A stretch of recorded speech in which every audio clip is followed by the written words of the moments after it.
Her best friend openly disrespected me, and my wife defended her, saying that's just how she is. I said, I understand. The next day, I accidentally revealed a secret to the friend's fiance. Now, Miss Howe is single. I'm 34, a guy, and I've been married to my wife, Cassandra, 32, for 6 years. In general, our marriage is pretty solid. We communicate well, share responsibilities at home, and have similar life goals. But there's always been one constant issue in our relationship. Her best friend, Mallory, 33.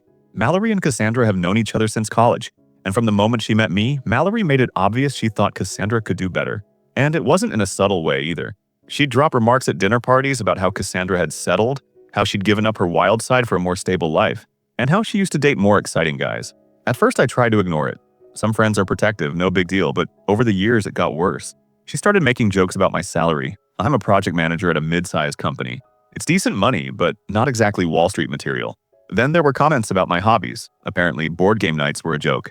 Even my appearance came under fire. At least he's tall. That's something every time I'd bring it up to Cassandra, I'd get the same response. That's just how Mallory is. She doesn't mean anything by it. She's actually really sweet when you get to know her. Sweet? The same woman who told me at our wedding reception that she'd give our marriage 2 years tops, the one who tried to convince Cassandra to take a girls' trip to Vegas for our anniversary weekend, and who couldn't stop talking about Cassandra's ex, Bryce, the investment banker who she seemed to think was some kind of perfect guy. The tipping point came 3 weeks ago at Mallory's engagement party. Yeah, somehow she managed to find someone willing to marry her. Garrett, 35, a genuinely nice guy who owns a small tech consulting firm. I actually felt bad for Garrett. At the party, Mallory had one too many glasses of champagne and decided to give a speech. Most of it was about her and Garrett, but then she went off on this whole thing about choosing safety over passion.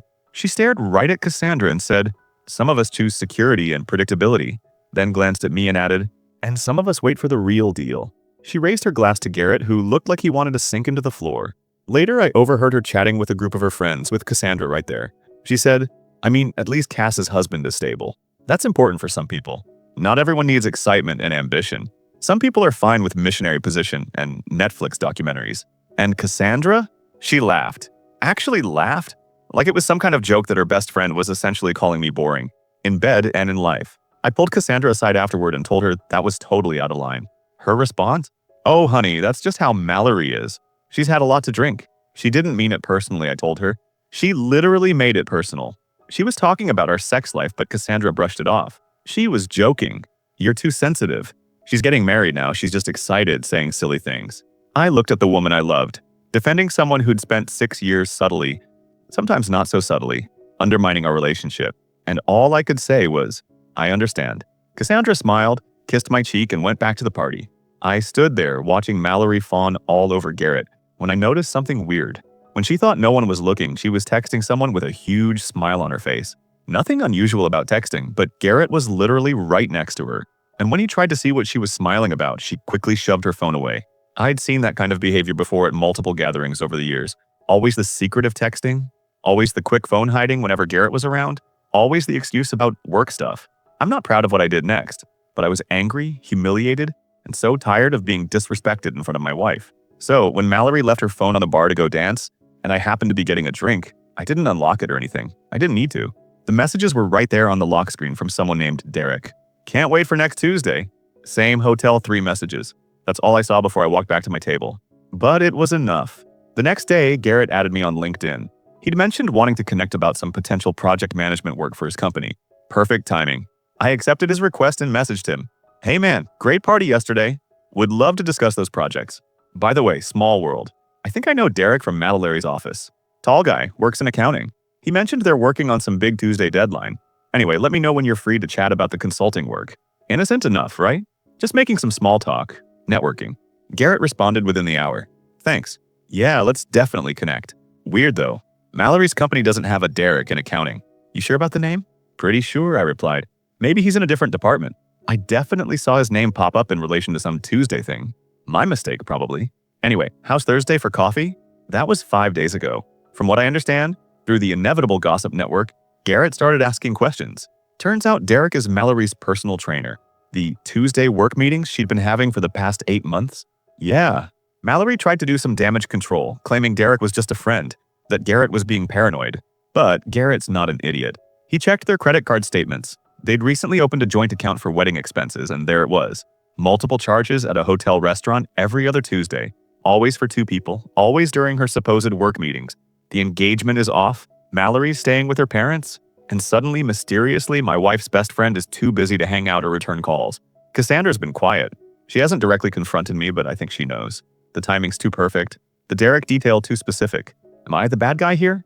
Maybe. But after 6 years of being called boring, mediocre, and essentially being told I wasn't good enough for my wife, I'm having a hard time feeling guilty. Mallory wanted to talk about settling? Well, now she doesn't have to worry about it. Update 1. Well, things have escalated in ways I didn't expect. Buckle up because the entitlement is off the charts. First, Cassandra finally confronted me 3 days after my original post. She came home from work, sat me down, and asked point blank, "Did you tell Garrett about Derek?" I looked her straight in the eye and said, "I mentioned I thought I knew a Derek from Mallory's work when Garrett and I were connecting about business. That's all technically true." She stared at me for a long moment, then said, "Mallory thinks you saw something on her phone at the party. Did she have something on her phone she shouldn't have? That's not the point." Then what is the point, Cass? And here's where it got interesting. My wife, the woman who defended every insult, every jab, every undermining comment with, "That's just how she is," suddenly had tears in her eyes. The point is, you destroyed her life. Her wedding is off. She's living with her parents. Garrett won't even speak to her. I stayed calm. I mentioned a name in a networking message. If that destroyed her life, maybe there were bigger issues at play. You know what you did, and you know what she did to me, to us, for 6 years. That stopped her cold. She opened her mouth, then closed it, and without another word, she stormed off to our bedroom and slammed the door. But the real drama began 2 days later. I came home from work to find Mallory sitting on my couch in my living room. Cassandra had let her in. The entitlement was immediate. No greeting, no, "Can we talk?" Just straight to the point. "You need to fix this." "Fix what?" I asked. "Don't play dumb. You sabotaged my relationship. You need to call Garrett and tell him you lied." "I didn't lie," I replied. "You implied things. You made him suspicious." I sat down across from her, really taking a good look at her for the first time without my wife's filter. Mallory looked rough, her hair unwashed, no makeup, and wearing what looked like old, stretched-out athleisure. The woman who used to mock my so-called mediocre lifestyle was now having a rough time herself. "Mallory," I said, "I just mentioned a name. That's all. What Garrett found was already there." Her face went red. I wasn't doing anything wrong. "Derek and I were just friends. Friends who meet at hotels every other Tuesday?" I asked, raising an eyebrow. "You don't understand," she said. "Garrett was always working, always busy with his company. Derek actually paid attention to me." "So you cheated," I said bluntly. "It wasn't cheating," she replied, defensive. It was emotional support." Cassandra, who had been silent in the corner, finally spoke up. "Mal, you told me you were sleeping with him." The look Mallory gave my wife could have curdled milk. "That was private girl talk. You weren't supposed to—" "I wasn't supposed to what?" Cassandra's voice was sharp now. "Care that you were cheating on your fiancé? The same fiancé you convinced me was perfect for you?" And then Mallory said something that I think finally opened Cassandra's eyes. "Oh, please. Like you haven't thought about it. At least I had the guts to go after what I wanted instead of settling for safe and boring." The silence that followed was suffocating. I watched my wife's face shift through about 10 different emotions before landing on something I'd never seen aimed at. "Mallory. Disgust. Get out," Cassandra said quietly.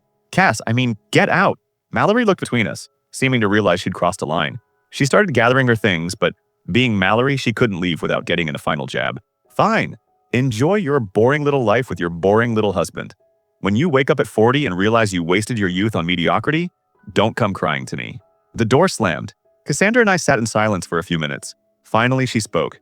"I'm sorry." "For what?" I asked. "For everything," she said, her voice thick with regret. "For letting her talk to you like that. For defending her. For being blind to what she was." I wanted to be petty and say I told you so, but she trailed off, her voice cracking.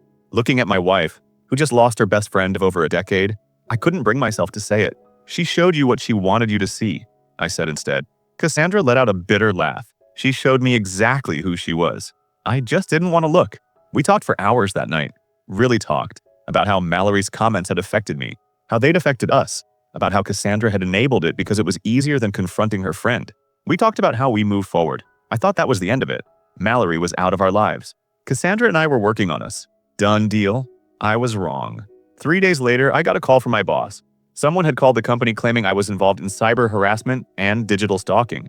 They'd made serious accusations about me hacking into personal devices and destroying someone's relationship. Fortunately, my boss knows me well. We've worked together for 5 years. He told me about the complaint and asked for my side. I explained the situation minus some details, and he said he'd handle it. The accusation was vague. No proof was offered, and the caller refused to give their name. But I knew who it was, and I knew this wasn't over. That night, Garrett called me. The first time we'd spoken since the LinkedIn messages. "Hey man," he said, sounding drained. "I wanted to thank you." "For what?" "For having the balls to hint at what was going on." I know that couldn't have been easy given the relationships involved. I chose my words carefully. "I honestly was just trying to network, but I'm sorry about how everything turned out." He laughed, but it wasn't happy. "Don't be. You saved me from marrying someone who was cheating before we even got married. Can you imagine if I'd found out after with kids involved?" Messy divorce. We chatted a bit more. He told me Mallory had been blowing up his phone, alternating between begging for forgiveness and threatening to ruin him if he didn't take her back. She'd even shown up at his office and made a scene. His business partner had to threaten to call security. "The thing is," Garrett said, "I really thought I knew her. But the person I'm seeing now, this vindictive, entitled person, maybe this is who she always was. I thought about all the comments, all the digs, all the jokes at my expense. Yeah, maybe it is." After we hung up, I found Cassandra in the kitchen, stress baking, her coping mechanism. I told her about the call to my work, about Garrett. She put down her mixing bowl and leaned against the counter. "She called me today too," I said. 27 times. Left voicemails calling me every name in the book.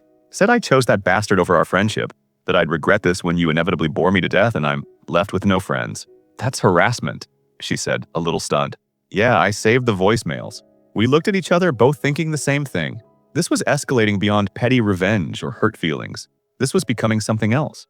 "Maybe we should talk to a lawyer," I suggested. Cassandra nodded. "I'll call tomorrow. My cousin knows someone who handles harassment cases. As I write this update, Mallory has started a smear campaign on social media.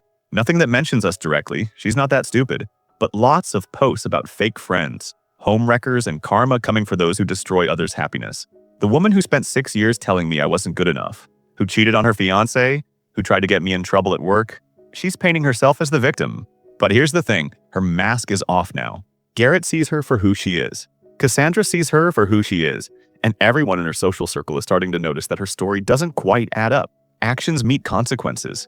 And Mallory? She's finding out that that's just how she isn't an excuse anymore. Final update. This will be my last update because, frankly, I'm ready to put this whole chapter behind us. But given how invested some of you were, I figured I'd share how it all shook out. The escalation continued for about a week after my last update. Mallory went full nuclear. Beyond the social media posts and harassment calls, she created a fake LinkedIn profile to message my company's clients, claiming I was unstable and untrustworthy. She sent Cassandra's boss an anonymous email suggesting they check Cassandra's work computer for inappropriate activity. She posted in several local Facebook groups, warning people that we were dangerous neighbors who spy on others. She even left a 1-star review for Garrett's business, claiming he was a paranoid control freak who accuses innocent women of cheating. That last one? That was her biggest mistake. Garrett had been willing to just walk away, but attacking his business? That crossed a line. He filed a defamation suit. His lawyer subpoenaed her phone records as part of building the case. And that's when everything unraveled for Mallory. See Derek, the personal trainer? He wasn't her only special friend. Turns out our girl had a whole roster. A bartender named Travis she met during girls' nights. A guy from her gym named Paul. Her ex from college who lived 2 towns over. The phone records showed it all. The coordinated meetups, the hotel bookings, the works. She wasn't just cheating, she was running an entire operation. But here's where it gets really interesting. Remember how she was always throwing digs at my salary, calling my lifestyle mediocre? Well, it turns out Mallory was in massive debt. Like scary massive. She'd been living this whole Instagram-worthy life. Designer bags, expensive dinners, weekend trips, all on credit cards. Nearly $60,000 in the hole. Garrett found out when they were planning the wedding, and she kept dodging questions about her financial contributions. Her plan? Marry Garrett, let him pay off her debt, and keep living the high life. The affairs were her backup plans, keeping guys on the hook just in case things with Garrett went south. When all this came out through the legal proceedings, it spread through our social circle like wildfire. Suddenly, everyone had a story about money Mallory had borrowed and never paid back. Times she'd stuck them with the bill. How she always seemed to have expensive things but never picked up a check. The woman who spent years calling me boring and mediocre? She was a broke cheater, desperately trying to land a meal ticket while keeping her side pieces warm. Cassandra took it hard. Not because she missed Mallory, but because she felt stupid for not seeing it. We actually started couples counseling to work through it. Best decision we've made. Our therapist helped Cassandra understand how toxic friendships can be just as damaging as toxic romantic relationships, and how Mallory had essentially been emotionally abusing both of us for years. As for Mallory's harassment campaign against us, our lawyer sent her a cease and desist. When she violated it by showing up at Cassandra's work, we got a restraining order. She tried to contest it, but the judge took one look at the evidence. The calls, texts, fake profiles, reviews, and granted it immediately. The last I heard through the grapevine, she had to move back in with her parents permanently. She's working at her dad's accounting firm. The irony of her having to take a boring job isn't lost on me. Derek, Travis, Paul, and the ex all dropped her when they found out about each other. She's been banned from 2 of her favorite restaurants for trying to dine and dash. Garrett's defamation suit is moving forward, and his lawyer thinks they have a strong case. Cassandra and I are better than ever. Counseling helped us address not just the Mallory situation, but other communication issues we'd been ignoring. We've made new friends as a couple, people who actually like both of us. I got promoted at work.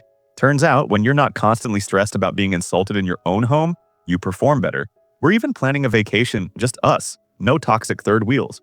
Last week, we were at a local coffee shop and we saw Mallory. She was sitting alone, laptop open, looking stressed. She saw us too. For a moment, our eyes met and I saw something flicker across her face. Regret? Anger? Who knows?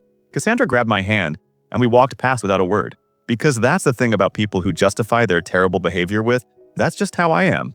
Eventually, everyone realizes that's exactly why they should stay away. Mallory wanted to talk about settling, about mediocrity, about boring lives. Well, now she's living with her parents at 33, working a job she hates, buried in debt, with multiple burned bridges and a potential lawsuit hanging over her head. Meanwhile, the boring couple she mocked. We're thriving. Funny how that worked out. To everyone dealing with their own Mallory, whether it's a toxic friend, family member, or partner, remember this. That's just how they are is never an excuse for disrespect. You deserve better. And sometimes the best revenge isn't elaborate. Sometimes it's just letting toxic people face the natural consequences of their actions while you live your boring, mediocre, wonderfully peaceful life without them. I'm done with this chapter. Time to go plan that vacation with my amazing wife. Thanks for following along. I won't be updating again, but trust me, that's a good thing.